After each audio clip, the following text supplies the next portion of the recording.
La communication, c'est une vraie source de possibles entre tous. Bonjour, je suis Tiffany Mazar, conférencière sur la thématique du handicap invisible et bienvenue sur Papillon Action.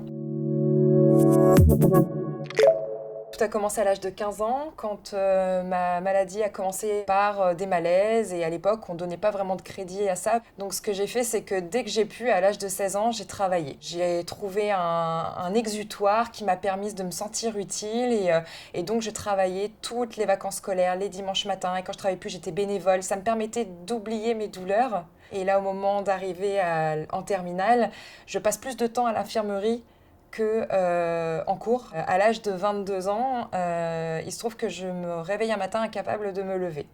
Et ça a duré 3 jours. À partir de là, on a fait ce qu'on appelle un diagnostic par élimination. Et c'est lors d'un rendez-vous avec le rhumato qui a posé un petit peu toutes les pièces du puzzle des examens et qui me dit, bon bah là on est dans le cadre du syndrome idiopathique diffus, appelé plus couramment la fibromyalgie. J'ai souffert pendant 7 ans, mais voilà, j'étais focus sur le fait que je devais rester utile et que c'était pas mes douleurs qui allaient choisir à ma place. Je sais que c'est reconnu par l'OMS depuis 92, mais pas par la sécurité sociale. Et le seul levier que je pouvais pouvoir actionner vis-à-vis de ma maladie, c'était avec les RQTH, puisqu'il n'y avait pas de considération avec l'AAH, pas de considération avec l'ALD. Donc du coup, je me dis, bon bah, le seul levier, c'est au moins dans mon travail si je peux avoir des adaptations.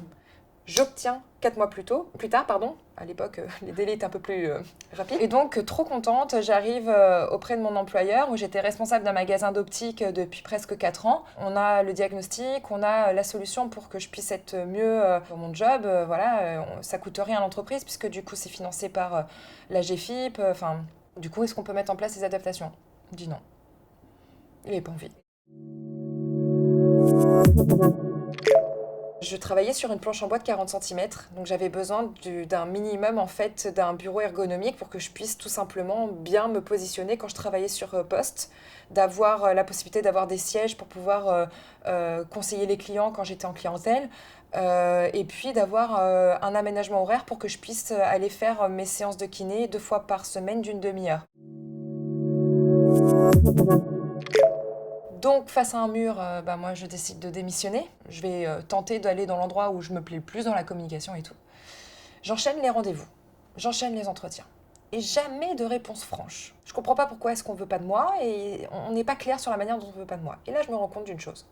Je suis une femme, jeune maman et en situation de handicap. Du coup, comment on fait avec tout ça?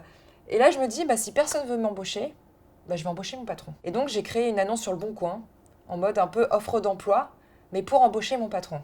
Et cette annonce a fait le buzz dans les médias. Et du coup, à partir de ça, j'ai vraiment embauché mon patron et j'ai trouvé une entreprise qui m'a embauché en tant que responsable communication. Et donc télétravail, et là il n'y avait pas de sujet par rapport à mon adaptation puisque du coup c'est moi qui me l'a créé en étant en télétravail. Ça s'est très bien passé jusqu'à ce que le Covid arrive où la même semaine j'ai rencontré au mois de mars un virus qui a déprogrammé tout mon corps avec des troubles neurologiques, avec des troubles cardio-respiratoires, plus le licenciement économique de ma boîte à cause du Covid. Et à l'époque, ma fille, qui avait 2 ans et demi, aimait beaucoup la chanson de Angèle, Oui ou non. Et je me suis dit, tiens, ça représente quand même bien ce côté un peu, on ne sait pas si on doit embaucher les gens ou pas. Bon, je vais reprendre un peu mon CV de manière originale et je vais reprendre cette chanson-là un peu de manière parodique sur ma recherche d'emploi. Ça a fait encore plus le buzz. Je suis encore passée dans les médias, à la télé, etc. Et du coup, je me dis, génial, quoi. Il y a vraiment une ferveur. Je vois que sur LinkedIn, beaucoup de gens se connectent à moi. Enfin, vraiment, ça me permet d'avoir une certaine visibilité, mais zéro proposition d'embauche. Même pas une proposition, c'est même pas d'entretien, c'est une proposition.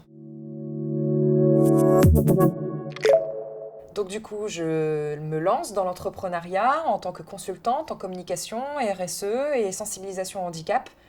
Et grâce aux différents buzz qui m'ont apporté une certaine notoriété, du coup, c'est comme ça que j'ai pu avoir mes premiers clients. Et donc, je fais du 50-60 heures semaine, toujours avec 2 enfants bas âge, mon état de santé où j'ai plein de rendez-vous médicaux toute la semaine.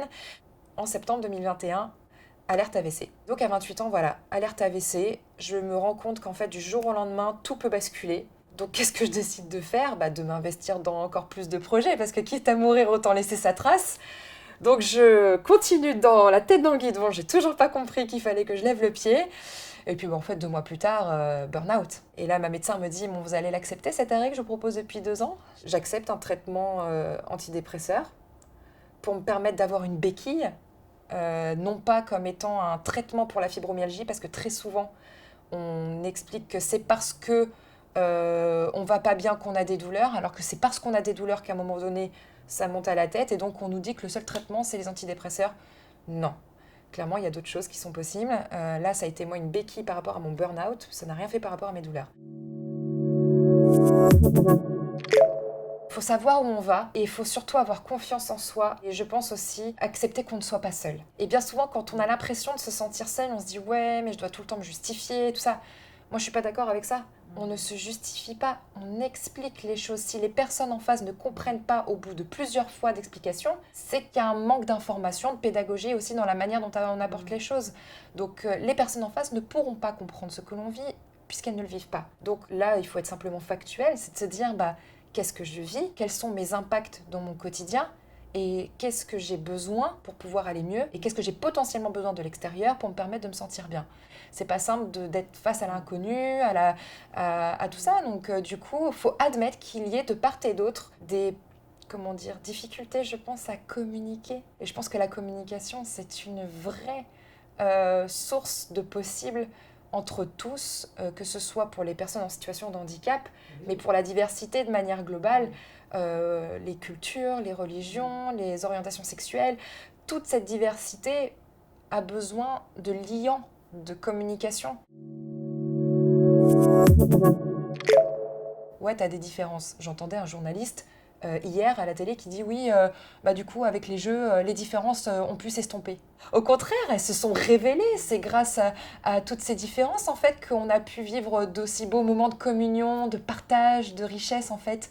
Donc non, les différences, les singularités comme on pourrait les appeler, c'est grâce à elles en fait qu'elles ont autant de couleurs et que les invisibles peuvent se rendre visibles. Je pense que de toute façon, on est tous uniques. On a oublié qu'on était tout simplement uniques et des êtres vivants. Et quelque chose que je remarque, c'est qu'en fait, les enfants, il y a une culture de l'émerveillement, de la curiosité, du sans-filtre, de la connexion qui est instinctive. Et c'est à partir du moment où le collège intervient, où la personnalité, le caractère, le changement de morphologie, le fait de devoir appartenir à des groupes, aux populaires ou pas, etc., où finalement, il y a ce côté, mais elle est où ma place ? Et c'est ce dont je parle souvent, sur comment est-ce qu'on prend sa place, et moi, c'est pas plutôt la prendre, c'est comment on la crée. Et du coup, plus on va rayonner de notre lumière intérieure, plus on va pouvoir aussi capter des gens qui vont du coup s'associer à ça.